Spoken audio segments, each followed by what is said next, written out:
कहते हैं तकदीर के खेल से नाराज नहीं होते, जीवन में कभी भी उदास नहीं होते। कि तकदीर के खेल से नाराज नहीं होते, जीवन में कभी भी उदास नहीं होते। इन हाथों की लकीरों पर क्या यकीन करना, इन हाथों की लकीरों पर क्या यकीन करना। तकदीर तो उनकी भी होती है जिनके हाथ नहीं होते।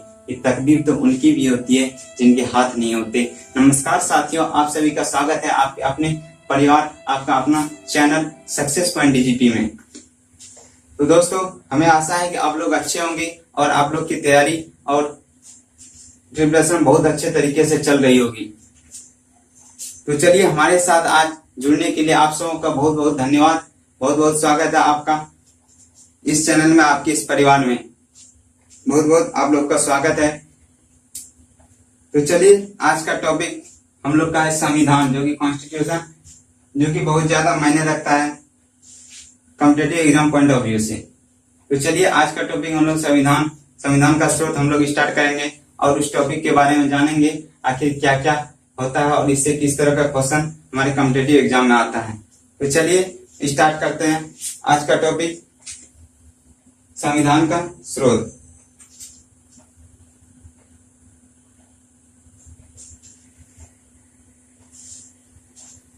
तो चलिए स्टार्ट करते हैं। देखिए, संविधान का स्रोत, पहले हम लोग ये जान लेते हैं कि संविधान आखिर होता क्या है। संविधान देखिए होता यह है कि नियमों, इसका परिभाषा आप लोग सुनिए कि नियमों और कानूनों का वैसा संग्रह जिससे कि मानव का सर्वांगीण विकास होता है। कि नियमों और कानूनों का वैसा संग्रह जिसमें कि मानव का सर्वांगीण विकास होता है, उसे ही संविधान कहते हैं। समझ में आ गया होगा आप लोग को कि नियमों और कानूनों का वैसा संग्रह जिसमें कि मानव का सर्वांगीण विकास होता है, यानी कि वहां का जनता का सर्वांगीण विकास होता है, उसको ऊपर रखने में मदद करता है, उसे संविधान बोला जाता है।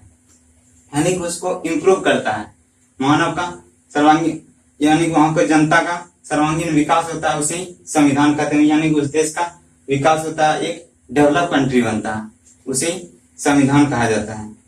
तो चलिए, आज का टॉपिक की ओर हम लोग अक्सर होते हैं। देखिए, संविधान का स्रोत में है, ये स्टार्ट होता है स्वराज पार्टी। ठीक है, स्वराज पार्टी की स्थापना हुई थी 1923 ईस्वी में। स्वराज पार्टी की स्थापना हुई थी 1923 ईस्वी में, जिसमें मोतीलाल नेहरू और चित्तरंजन दास ने मिलकर स्वराज पार्टी की स्थापना की थी।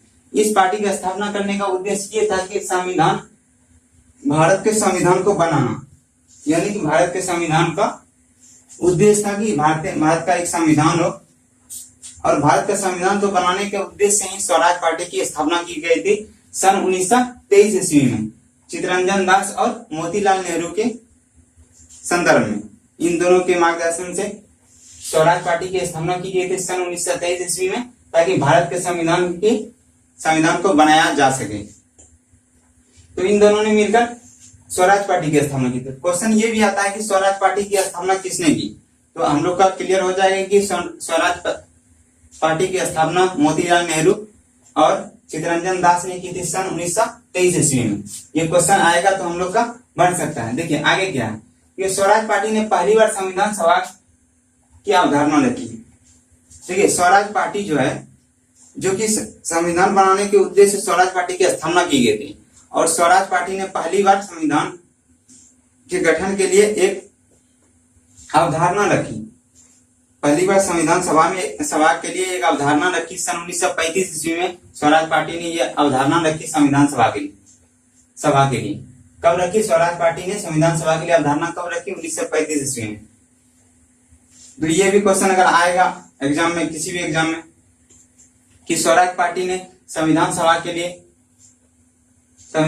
की अवधारणा कब रखी, किस ईस्वी में संविधान सभा की अवधारणा रखी, तो आंसर हम लोग का क्या आएगा? 1935 ईस्वी में स्वराज पार्टी ने संविधान सभा की अवधारणा रखी। और स्वराज पार्टी की स्थापना कौन कौन ने किए थे? चित्तरंजन दास और मोतीलाल नेहरू ने मिलकर की थी स्वराज पार्टी की स्थापना सन 1923 ईस्वी में। और 1935 ईस्वी में संविधान सभा की अवधारणा रखी गई स्वराज पार्टी के माध्यम से। ये क्लियर हुआ यहाँ तक? और देखिए, संविधान सभा का गठन जो है 1946 ईस्वी में कैबिनेट मिशन प्रस्ताव के तहत हुआ था।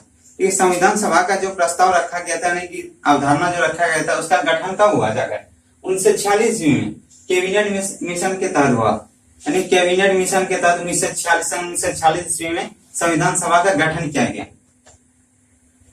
संविधान सभा का गठन कब हुआ?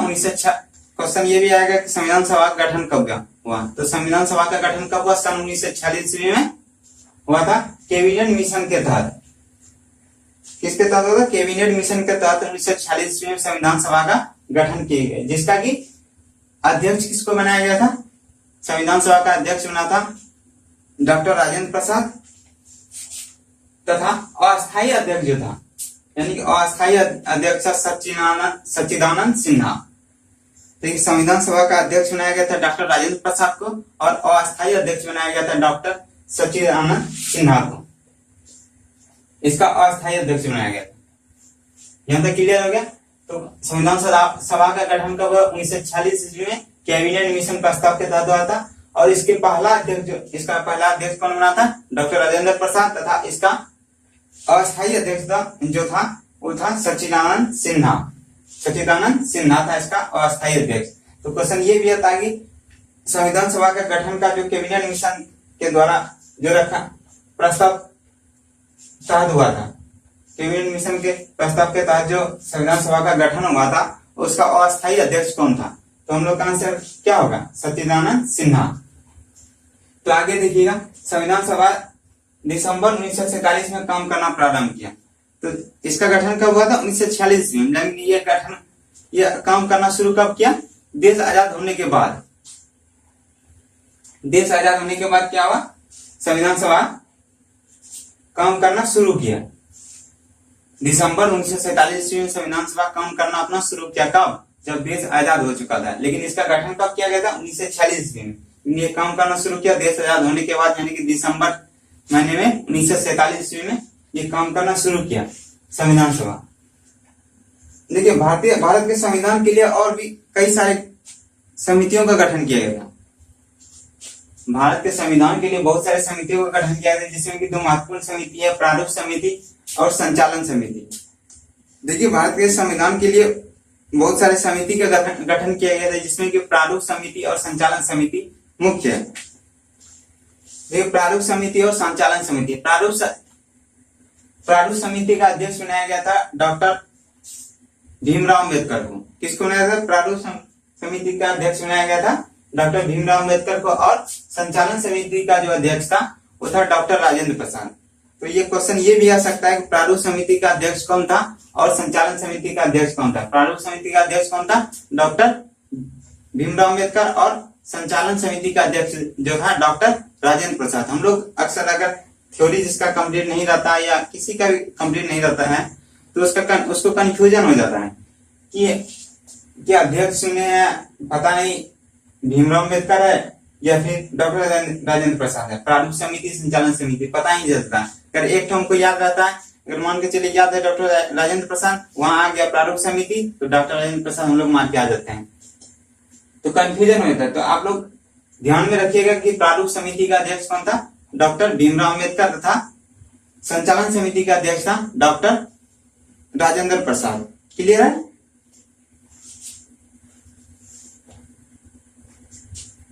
देखिए, ये समिति था जिसका कि अध्यक्ष डॉक्टर भीमराव अम्बेडकर और राजेंद्र प्रसाद। तब जाकर इन्हीं दोनों के नेतृत्व में और भी प्रमुख लोग हैं, उनके नेतृत्व में संविधान का गठन हुआ। और संविधान का गठन होने में कितना वर्ष लग गया? 2 साल 11 माह 18 दिन, यानी कि 2 साल 11 माह 18 दिन में तब जाकर संविधान बना। हमारे देश का संविधान कितना दिन में बना? 2 साल 11 महीना 18 दिन में हमारा संविधान बनकर तैयार हुआ। देखिए यहाँ पर है ना, इन समितियों के गठन के बाद 2 साल 11 महीना 18 दिन बाद हमारा संविधान बनकर तैयार हो गया। तो इन समितियों के गठन के बाद संविधान बनके तैयार हुआ 2 साल 11 महीना और 18 दिन में। देखिए, जब संविधान बनकर तैयार हो गया तब उसका काम क्या रहेगा? उसको लागू करना। यानी कोई बिल अगर, कोई कानून अगर पास हो जाता है तो उसका काम क्या होता है? उसको लागू करवाना।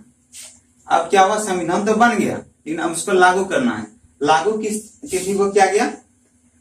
देखिए, लागू किया गया 26 जनवरी 1950, जिसको कि हम लोग 26 जनवरी को रिपब्लिक डे भी मनाते हैं। रिपब्लिक डे भी मनाते हैं 26 जनवरी 1950, सॉरी 26 जनवरी को। देखिए ये संविधान कब लागू किया? 26 जनवरी 1950 को लागू कर दिया गया।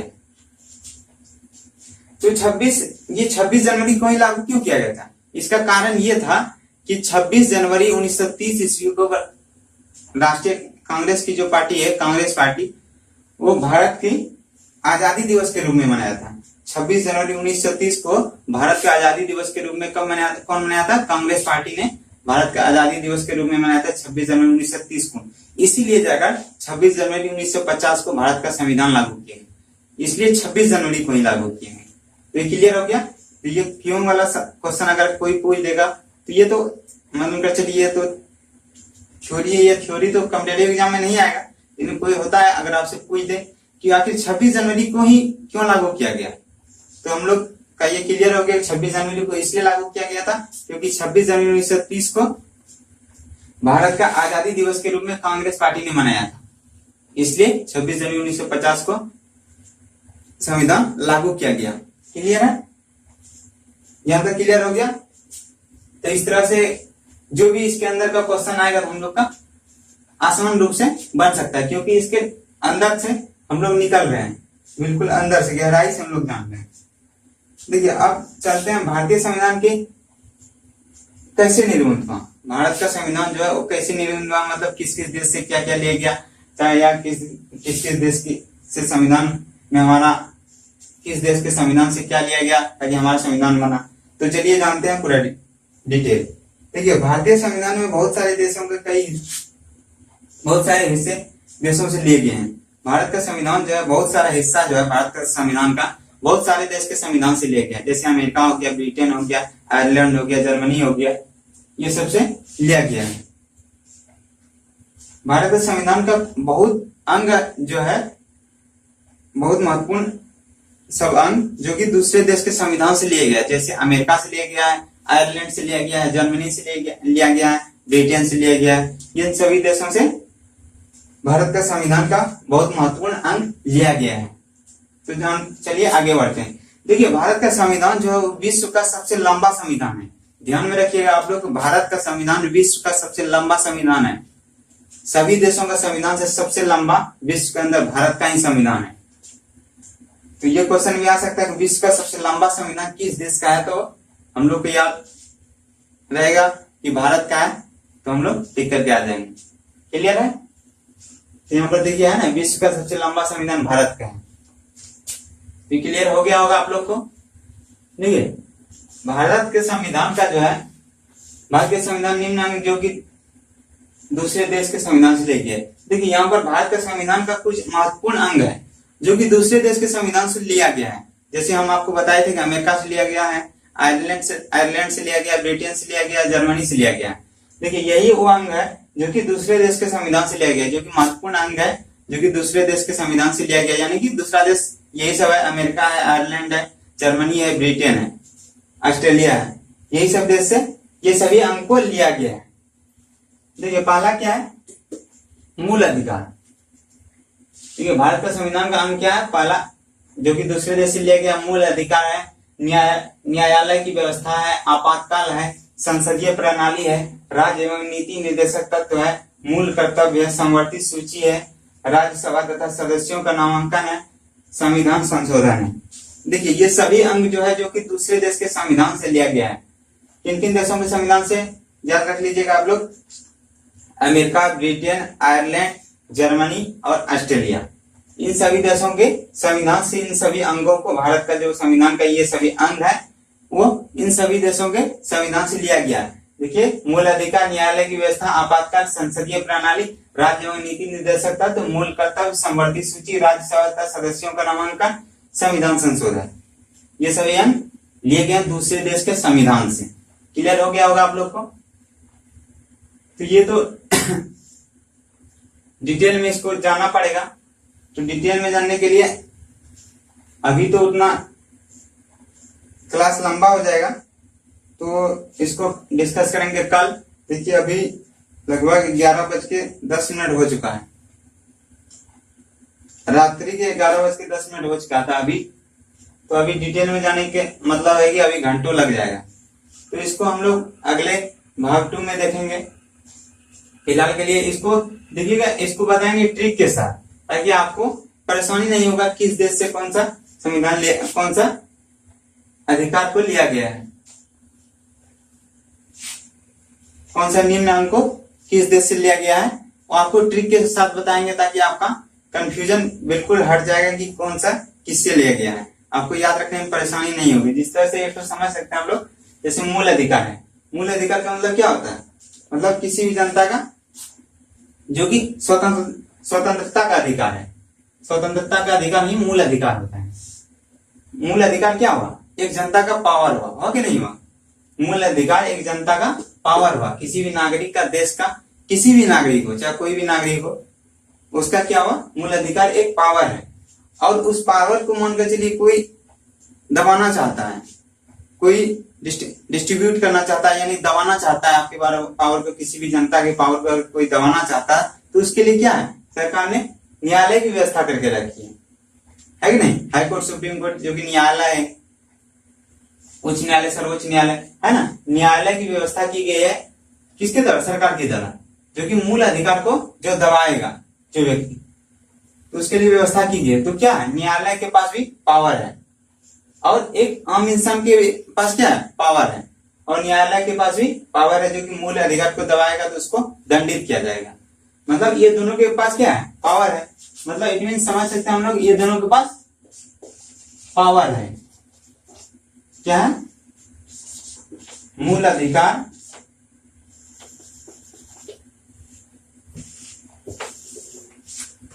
देखिएगा,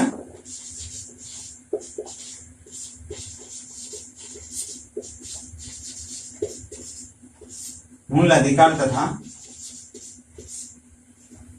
न्यायालय की व्यवस्था।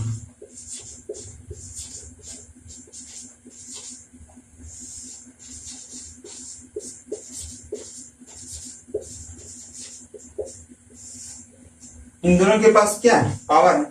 मूल अधिकार जो कि एक नागरिक के पास होता है, जो कि वो अपना हक की लड़ाई लड़ सकता है, यानी मूल अधिकार एक नागरिक के पास होता है, और जो उस नागरिक के मूल अधिकार को दबाना चाहता है, डिस्ट्रीब्यूट करना चाहता है, उसको दंडित करने का अधिकार किसको है? उसको दंडित करने का पावर किसके पास है? न्यायालय की व्यवस्था के पास। न्यायालय की व्यवस्था के पास क्या है? उसके पास भी पावर है और इसके पास भी पावर है। तो हम लोग ये समझ सकते हैं, अपना ट्रिक ये लगा सकते हैं कि अर्थात पावर, दोनों के पास क्या है? पावर है। तो आपको ये भी पता होगा कि हमारा विश्व का सबसे शक्तिशाली देश कौन है।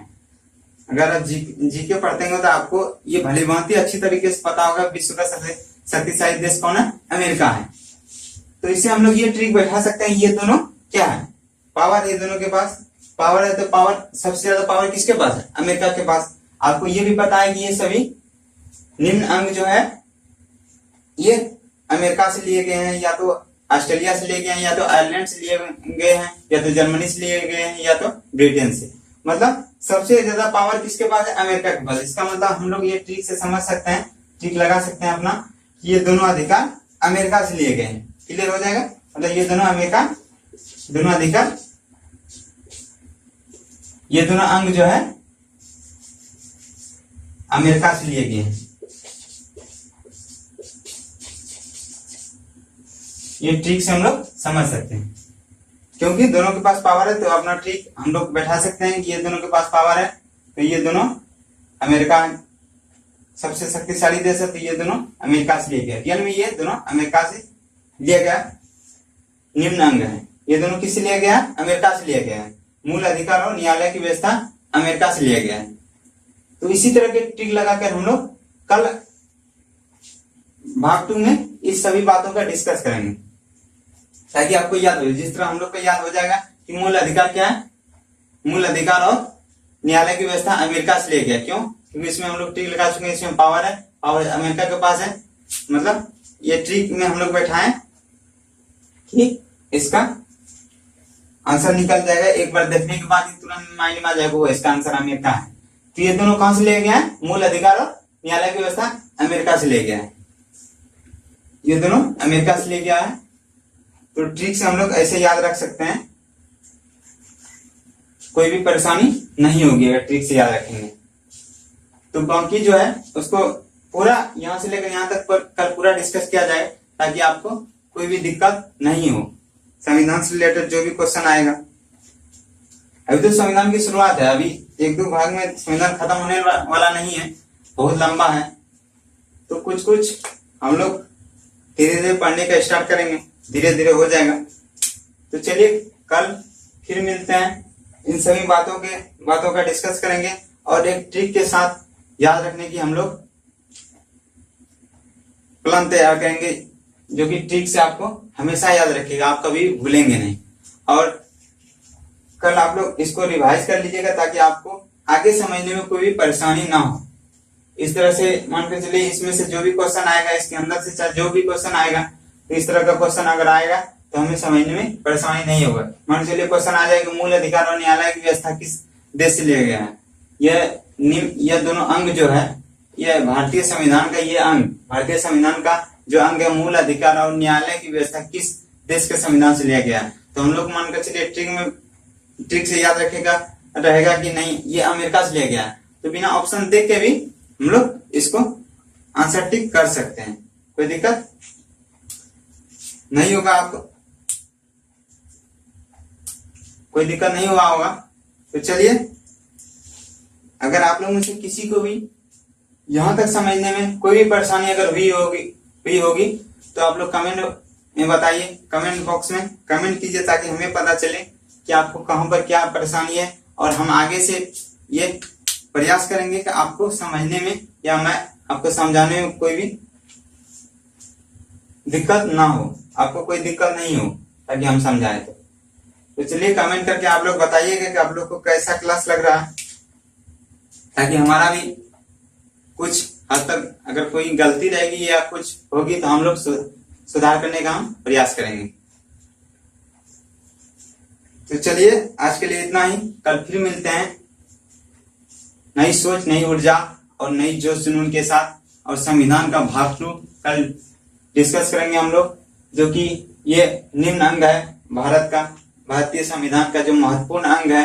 इन सभी महत्वपूर्ण अंग को एक ट्रिक के साथ याद रखेंगे, ताकि इससे रिलेटेड जो भी क्वेश्चन आएगा हमारा छूटेगा नहीं, चाहे एसएससी हो, रेलवे हो, बैंकिंग हो, एसआई हो, या फिर जो भी एग्जाम हो, स्टेट लेवल चाहे जो भी एग्जाम हो, उनसे ये इसमें से जो भी क्वेश्चन आएगा आपका छूटेगा नहीं। इनसे क्वेश्चन आता है, आप लोग देखिएगा, अगर आप एग्जाम दिए होंगे तो आपको पता होगा, अगर आप नहीं दिए तो अगर सेट मारिएगा तो आप देखिएगा इससे रिलेटेड जरूर है, इनमें से कहीं ना कहीं से आपका एक आध क्वेश्चन जरूर आता है लगभग सेट में, ये लगभग एग्जाम में आता है। तो चलिए कल फिर आप लोग जुड़िए, संविधान का स्रोत भाग 2 कल चलेगा, क्योंकि ये सभी अंक को कराया जाएगा ट्रिक के साथ। तो चलिए आज के लिए इतना ही, बाकी thank you, all the best. अगर आप अभी तक इस चैनल को सब्सक्राइब नहीं किए तो सब्सक्राइब कीजिए और बेल आइकन दबा लीजिए, ताकि आपके पास नोटिफिकेशन सबसे पहले पहुंच जाए। और आप अपने दोस्तों के साथ भी शेयर कीजिए, ताकि उनका भी इनसे रिलेटेड जो भी कंफ्यूजन होगा और वो क्लियर हो पाएगा। तो हमें उम्मीद है कि आपको ये क्लास अच्छा लगा होगा। आप अपना फीडबैक शेयर कीजिए, कमेंट बॉक्स में बताइए। बाकी thank you, all the best.